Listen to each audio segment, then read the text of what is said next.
Welcome and thanks for joining me to another episode of What Are You Selling? I am David Green and with me today is the author of the Custody Chronicles, Adam Gaffen. How are you doing today, sir? Very well, and thrilled to be here. Thank you for having me on. Not at all. Thanks very much for coming on. So, obviously, you have a full series or a series that keeps going. I was looking through your reviews and the series on Goodreads a couple of days ago just to kind of prepare for the interview. Where did you start your writing journey? Were you a reader from at a young age? Was it something that you were like always wanted to do, or was it something that just like popped into your head one day and was like, you know what, that might be a good idea for a story? I've been reading since I was very young. My brother and I are 5 years apart. So when he was born, my parents recruited me to read to him. So I was 5 or 6, reading to this, newborn and infant. So I've been reading science fiction and listening to it. I remember listening to the original BBC radio broadcasts of The Hitchhiker's Guide to the Galaxy. I've just, I've been hooked. Eventually, I started thinking to myself the question that all readers eventually come to, which is, well, what happens next? The story ended, but I want to know more. And eventually I figured, well, maybe I'll give it a try. Yeah, that's as good a reason as any. It's funny. Today is interview day for me, where like I do a lot of interviews on a Wednesday and a Sunday, and the 3 people that I've interviewed so far are all sci-fi writers, which is unusual because I usually get like mainly fantasy. And the last writer had the exact same story about Hitchhiker's Guide, and it was like, well, that's finished. So I want to know what happens next. So they went off and wrote their own sequel to it, I guess, and it turned into their own story. So what is it about? I'd say this is a really a terrible confession. I've never read Hitchhiker's Guide. I've listened to the radio shows. I saw the TV series. I saw the film with Martin Freeman that came out about 20 years ago, almost at this point, I think now, isn't it? It was a long time ago. So what is it about the books, the Hitchhiker's Guide book? What is it that inspires so many people, and what is it you found so interesting about it? It works on so many different levels. I mean, first of all, it's a science fiction story, yes, obviously, but it's hilarious. I mean, I've done the same thing. I've seen all the media, read all, listened to, watched, read, and it's hilarious. But he's examining, if you really get into it, he's examining a whole bunch of the ridiculous things about life. I mean, the whole bureaucratic cock up at the beginning of the series, where 5 minutes later they realize, oh, we don't actually need the bypass after all. I mean, he's got these great existential questions floating around in the background, which you can miss completely. I mean, I'm sure lots, people, you can gather all sorts of enjoyment from the books without diving into any deeper meanings. But there is so much behind it that every time you read it, there's something else that you can pull out of it. The thing is that kind of strikes me with, and obviously having not read the book but seen the other stuff, is that there's a, even though it is kind of very rooted in 70s and 80s, there's also a timeless quality to it as well, like how you said about the bureaucracy that never goes away. It's always this, no, and there's an inherent ridiculousness to it as well. There is, and the books are actually, the books are quite different from the series because he did the radio series first. It was written as a radio series. and then he had to adapt the radio series into a novel, and things got shuffled around, and bits from the radio series ended up in the second novel, not the first one, and he had to write extra stuff. So he got to dive into great details. Yeah. The poor Babelfish, having effectively removed all barriers to communication, is the greatest cause of war and conflict in the known universe. I mean, it's a funny line, but it speaks to the, it speaks to something larger. And Douglas Adams was brilliant at doing things like that. I see your t-shirt keeps popping up, and it's obviously Whovian as well. So it's fair to say you have a bit of a admiration for British science fiction as well. Would that be fair to say? It would be. My parents made one minor mistake when they were trying to decide how to raise me, and it wasn't repeated so much from my brother. But in the States, you have public broadcasting system, and they had decided, Sesame Street and the Electric Company and all these educational shows, and they decided, okay, if it's on PBS, it'll be okay for him to watch. Well, they didn't realize that they were also airing Doctor Who, and this is Doctor Who during the era of Tom Baker. He's the first one I remember. And it also aired Monty Python. Yeah. So here's this, 3, 4, 5-year-old watching Doctor Who and Monty Python. Yeah, that's definitely had a major influence on me.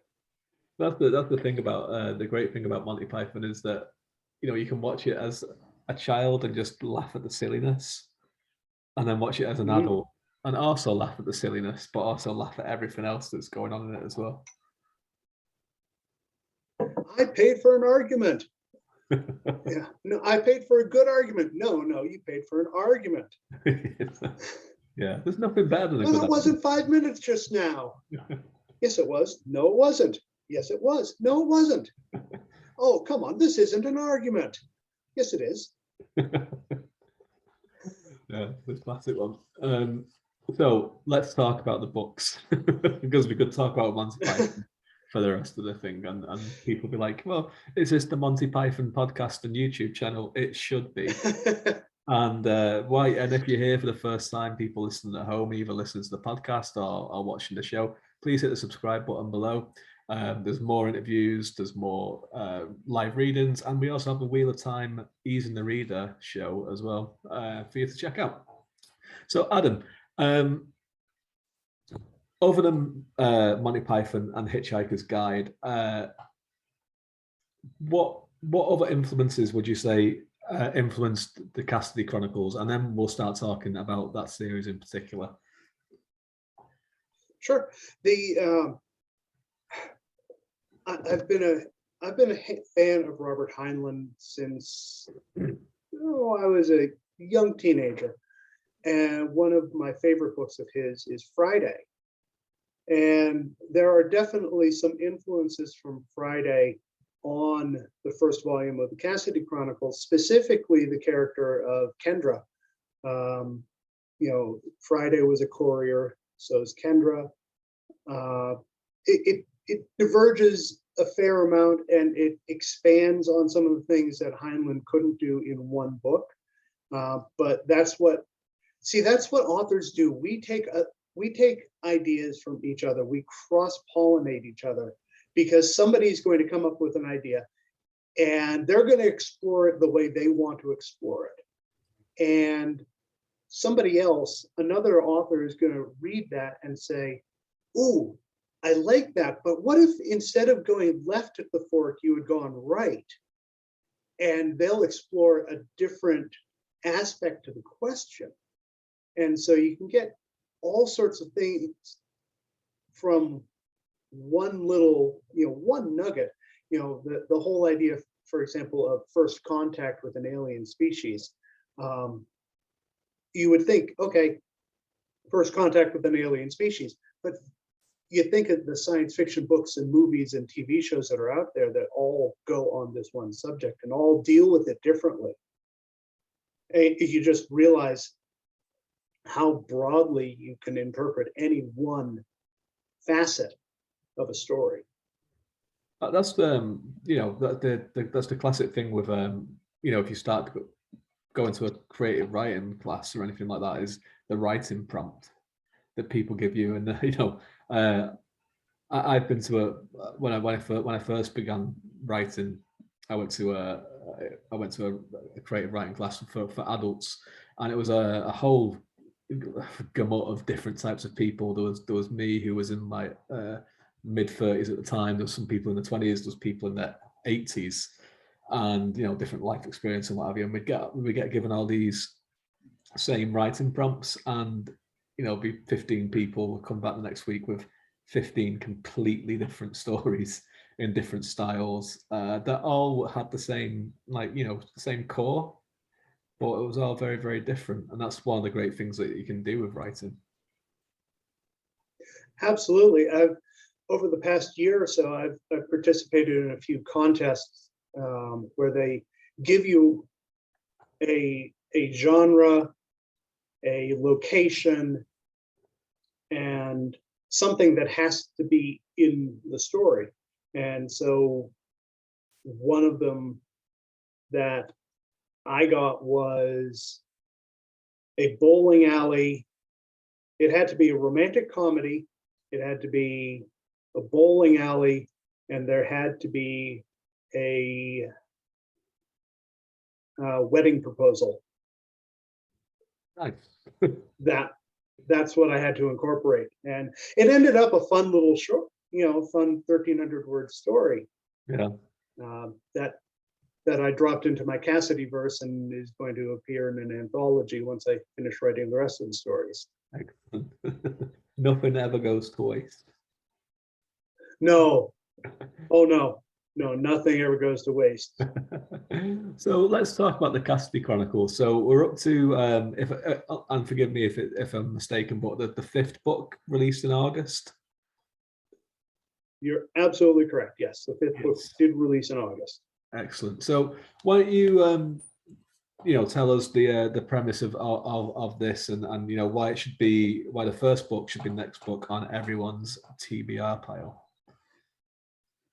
So if you're a fan of a fast-paced book with lots of pop culture references and banter, and frankly heroines who kick ass, then you've got to pick up the Cassidy Chronicles. It's set in the year 2113. It's set in North America, but the United States has fractured into a dozen different countries, and it starts at a triad wedding between Ayanna Cassidy, Kendra Foster Briggs, and Derek James. And at this wedding, beautiful day for the wedding, it ought to be. They paid weather control to, you know, for the perfect weather, and everything is going smoothly until the minister pulls out a gun and tries to kill Ayanna. So they take off running, and the rest of the book is trying to figure out why this is happening. Ayanna is a physicist. You know, she works in a lab. Why would anybody want her dead? You know, there's espionage, there's betrayal, there are secrets that are revealed, there are, you know, they run from one side of the continent to the other and back again. It's a hell of a ride, and it was so much fun to write because I got into the dialogue. My books are very dialogue driven. They're character driven books. So you can feel the people go through the dialogue and crackling between them. You can tell that these two people, Cass and Ken, Ayanna and Kendra, have been friends, and they've been together forever. I mean, they grew up together. That's part of their backstory. They grew up together. They were born 3 weeks apart, And from the time that they knew what a friend was, they knew the other one was it. So they just, it's that kind of a relationship where you don't have to say anything and the other person knows exactly what you're going to say. And that goes all through the first book. And it was a blast to write. And this is set in 2113 as well. So what was it? I mean, was that just basically, did you start writing this in 2013 and just set it in 100 years in the future, or was there a specific reason that you chose that year? No, it was simply that. I started writing it actually in 2012, and figured, okay, I'll set it, in 2113, century plus. And it serves as a prequel to the next books, because you can read that one and you've got a story. It's complete. There's even a 2-page epilogue at the end, which does the whole, okay, and this is what happened afterwards, just in very broad strokes. But then you could also pick up the series with the second book, which is The Road to the Stars, which starts 5 years later. And you could launch right from there. It's less of an adventure and more of your classic space opera with hard science fiction elements. I try to make my science believable and plausible as much as I can. Yeah, well, that's where science fiction comes from, though, isn't it? That's what you want to, unless you do like space fantasy, Funnily enough, I did a group anthology with some other writers that's called 0 Hour 2113. So they might be in the same universe. Who knows? There could be a crossover one day. My one's set in London, so it's there's enough scope for it. It's well, and that was pretty much. It wasn't. I didn't start writing in 2013, but I was kind of like, I want to do it 100 years in the future, but not exactly 100 years in the future. So it's like 2113 sounds good. Yeah, no, that sounds like a very good year. It does.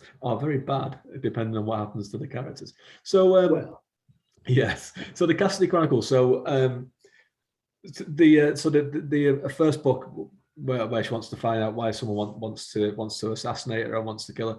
Does that storyline then move on into the other stories, or is it a different? Is there an overarching plot to the whole series, or is it a series of different events? So the first one, like I said, is self-contained. By the end of it, you know who did it, and it was not the butler. So you know who did it, and the story wrapped up. The second, third, fourth, and fifth books are the Artemis War, and that is a story arc, and it has enough closure at the end of it so that if you read those 4 books, you could say, great, fantastic, I know what happened, and they lived happily ever after, and you could walk away. But there are enough branches that I am starting to explore now with the books that I'm in the process of writing that are going to go off on tangents from that story arc, things that were alluded to and referred to and set up in that story arc that can continue. Okay, so kind of soft kind of sequels, but in a different kind of series that are the same universe, but yeah, right, yeah, exactly. These 5 books are the Cassidy Chronicles. Anything else is going to be a Cassidy Chronicles story, a Cassidy Chronicles novel, until I come up with a better name. Which may or may not. Who knows? It might just end up being that. Exactly.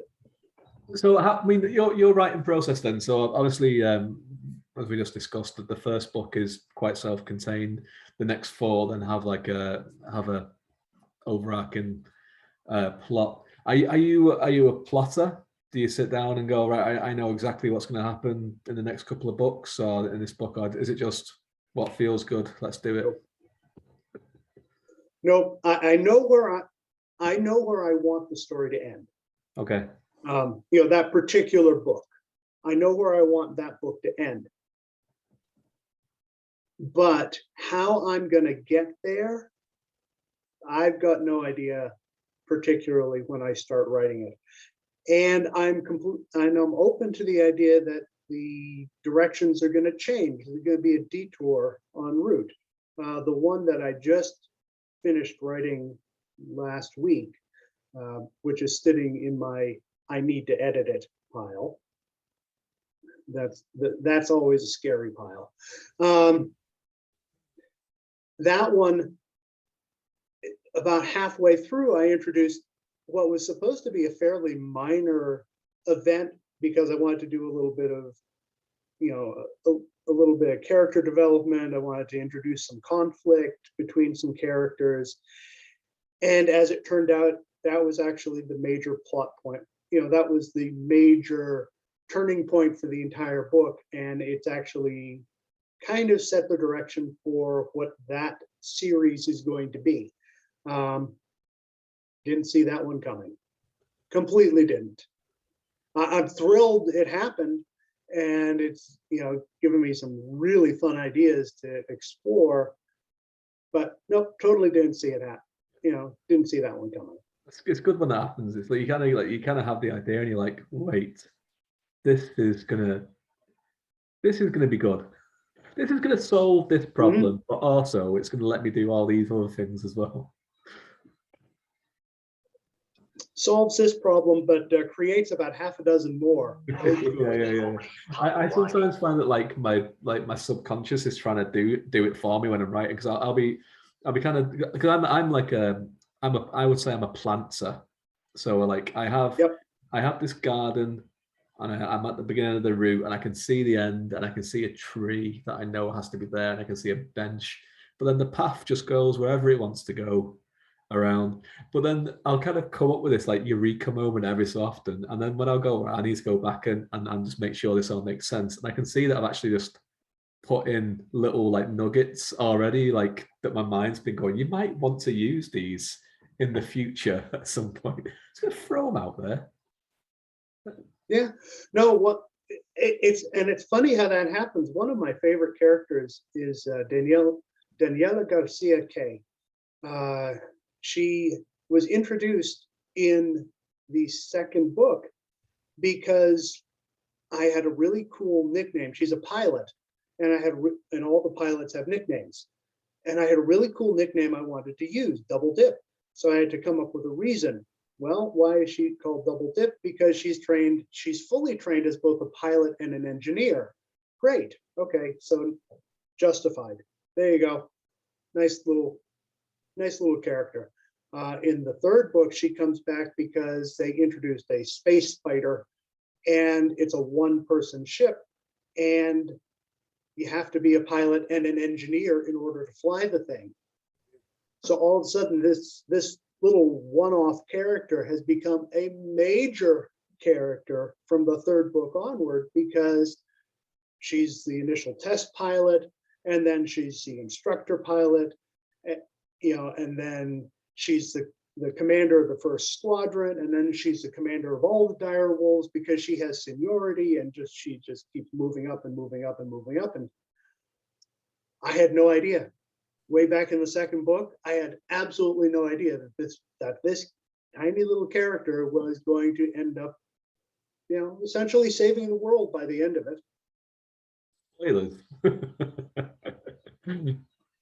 So Adam, thanks so much for coming on today. For everyone that's listening, either on YouTube or on the podcast, where's the best places to find you on the internet? And all of these links as well for people at home, they'll be in the comments and the show notes beneath as well. Sure. You can find me at my website, CassidyChronicles.com. It's undergoing a major rebuild right now, but It's going to be spectacular when it's done. You can find me on Facebook and Instagram as Adam Gaffen. There's only one of me, so find me there. There are there's a fan group and there's an author page on Facebook for the Custody Chronicles and fans of Adam Gaffen. And you can drop me an email too, adamgaffenauthor@gmail.com. The books are all available on Amazon in ebook, paperback, hardback, and Audible. There's an anthology coming out with, believe it or not, a Cassidy Chronicles Christmas story in it, and that's the Whimsical Wonderland anthology of the Holiday Hijinks series, and that's coming out from Lynn Wortham and Camden Press. Well, Adam, thanks so much for coming on, and best of luck with the release with book 5 that's just come out, and with the rest of the stories that come out in the future. Thanks. It's been my pleasure being here. Thanks for having me. And for everyone watching, thanks for staying till the end. See you next time.